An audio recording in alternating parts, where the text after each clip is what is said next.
नड्डा जी, इसमें एक चीज़ जोड़ना चाहूँगा, 2014 से 24 सरकार रही, पार्टी के लगभग जो कोर एजेंडे थे किसी न किसी तरह से आपने उसको फुलफिल किया।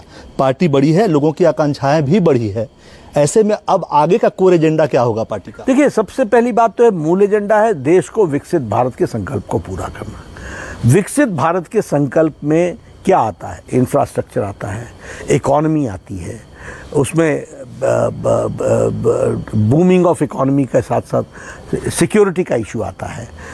देश सुरक्षित हो, देश मजबूत हो, डिफेंस के दृष्टि से स्ट्रांग हो, हमारी इंटरनेशनल से बढ़े, हमारे पोटेंशियल बढ़े, हम एक सामर्थ्यवान देश हों जो अन्य देशों को भी मदद कर सकें, हम इंटरनेशनल रोल भी अदा कर सकें, जो हमारे प्रधानमंत्री मोदी जी ने किया है। विश्व मित्र के रूप में सबको सबसे पहले भारत ही पहुंचा है, चाहे वो कोई त्रासदी हुई हो या कुछ हुआ हो।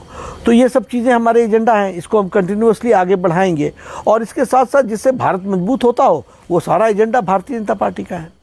काशी मथुरा तो नहीं है आपके एजेंडे में? नहीं, हम लोग जो भी करते हैं वो सामने से करते हैं, बैकडोर नहीं करते। कुछ लोग कहते हैं आपकी पार्टी ठीक है, हमारे यहाँ अति उत्साही लोग भी होते हैं और इसमें कोई दो राय नहीं है कि मन में विचार रखना ये अच्छा होता है। लेकिन हमारे यहाँ राम जन्मभूमि तब आया था जब हमने पालमपुर में बाकायदा एक रेजोल्यूशन पास किया था, जिसमें हमने लिखा था, मानक जी, कि हम राम मंदिर के रास्ते को प्रशस्त करेंगे।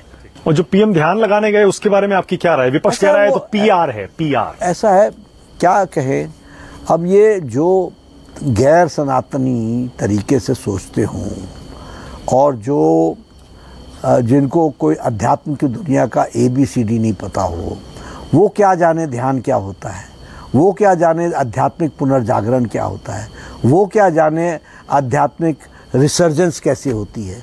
तो ये लोग बेचारे सीटों के खातिर भरे पड़े हुए हैं, ये लोग सत्ता पर बैठने के लिए आतुर बैठे हुए लोग हैं। तो इनको तो हर कुछ चुनाव ही दिखेगा और ये उसी तरीके से देखते हैं। मोदी जी के लिए नई बात तो नहीं है, वो तो सांसारिक जीवन में आने के पहले भी अध्यात्मवाद से जुड़े रहे और वो आध्यात्मिक जीवन में ही थे। वो तो आध्यात्मिक जीवन से उनको वापस कहा गया कि तुम समाज के काम में लगो, तो वो आए राजनीतिक जीवन में। तो उनका आध्यात्मिक पुनर्जागरण तो आध्यात्मिक जीवन तो है।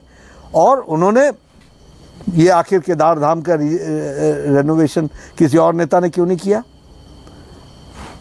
काशी विश्वनाथ का कॉरिडोर क्यों नहीं बनाया? शंकराचार्य जी की मूर्ति फिर से किसने क्यों नहीं स्थापित की?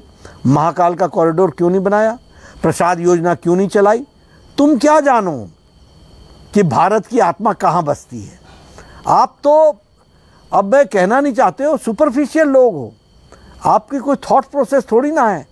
और जो आपको लेफ्टिस्टों ने समझा दिया, आप उनके खैरखवा बन गए हो। उनको मुफ्त में एक वाहन मिल गया है जिसके माध्यम से वो आउटडेटेड चीज़ों को सामने ला रहे हैं और पिट रहे हैं।